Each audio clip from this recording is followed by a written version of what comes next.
এদিকে ইরানে মার্কিন হামলার পর এবার ইরানে পালাবদলের ডাক দিলেন আমেরিকার প্রেসিডেন্ট ডোনাল্ড ট্রাম্প। তার ট্রুথ সোশ্যালে আমেরিকার প্রেসিডেন্ট ডোনাল্ড ট্রাম্প লেখেন, শাসন ব্যবস্থার পরিবর্তন শব্দটি ব্যবহার করা রাজনৈতিকভাবে সঠিক নয়, কিন্তু বর্তমান ইরানি শাসন ব্যবস্থা যদি ইরানকে আবার মহান করে তুলতে অক্ষম হয়, তাহলে কেন শাসন ব্যবস্থার পরিবর্তন হবে না।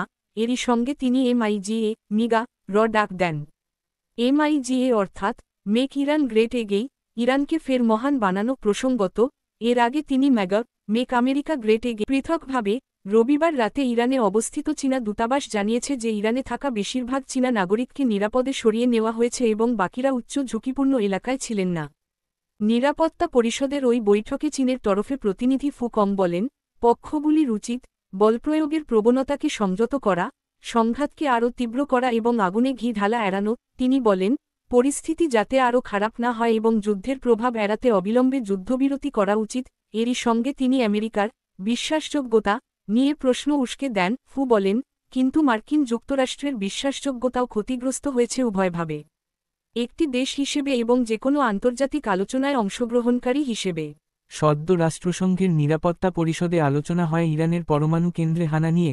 খুব তাৎপর্যপূর্ণভাবে সেখানে মুখ খুলেছে পাকিস্তান, যে পাকিস্তান ট্রাম্পকে সদ্য 2026 নোবেল শান্তি পুরস্কারের জন্য মনোনীত করেছে।